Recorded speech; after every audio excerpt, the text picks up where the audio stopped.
കോതമംഗലം മുനിസിപ്പാലിറ്റിയുടെ പൊതുശ്മശാനത്തിന്റെ നിർമ്മാണ പ്രവർത്തനം പുരോഗമിക്കുന്നു. 4 കോടി രൂപ ചെലവഴിച്ചാണ് കോതമംഗലത്തിന്റെ ദീർഘകാലമായുള്ള ആവശ്യമായ പൊതുശ്മശാനം യാഥാർത്ഥ്യമാക്കുന്നത്.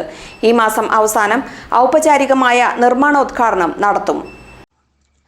കോതമംഗലത്തിന്റെ ഏറെക്കാലമായുള്ള ആവശ്യങ്ങളിലൊന്നാണ് പൊതുശ്മശാനം. കോതമംഗലം മുനിസിപ്പാലിറ്റി ഇതിനു വേണ്ടിയുള്ള പരിശ്രമം തുടങ്ങിയിട്ട് വർഷങ്ങളായി. ഇത്തവണ പൊതുശ്മശാനം യാഥാർത്ഥ്യമാകുമെന്ന് ഉറപ്പായിരിക്കുകയാണ്. മലയൻകീഴ് കുമ്പളത്തുമുറിയിൽ മുനിസിപ്പാലിറ്റി വാങ്ങിയ സ്ഥലത്താണ് പൊതുശ്മശാനം ഉയരുന്നത്. നിർമ്മാണ പ്രവർത്തനം ആരംഭിച്ചിട്ടുണ്ട്. 4 കോടി രൂപയാണ് ചെലവഴിക്കുന്നത്. കിഫ്ബിയാണ് ഫണ്ട് അനുവദിച്ചിട്ടുള്ളത്. ഇവിടേക്ക് റോഡ് നിർമ്മാണത്തിന് MLA ഫണ്ടിൽ നിന്ന് 1 കോടി രൂപയും അനുവദിച്ചിട്ടുണ്ട്. 1 വർഷമാണ് കരാർ കാലാവധി. ഔപചാരികമായ നിർമ്മാണോദ്ഘാടനം ഈ മാസം അവസാനം നടക്കും. അടുത്ത മാർച്ച് മാസത്തോടെ നിർമ്മാണ പ്രവർത്തനം പൂർത്തീകരിക്കാനാണ് ലക്ഷ്യമിടുന്നത്. ഇതോടെ പൊതുശ്മശാനമില്ലെന്ന കോതമംഗലത്തിന്റെ കുറവിന് പരിഹാരമാകും. GTV news, Kothamangalam.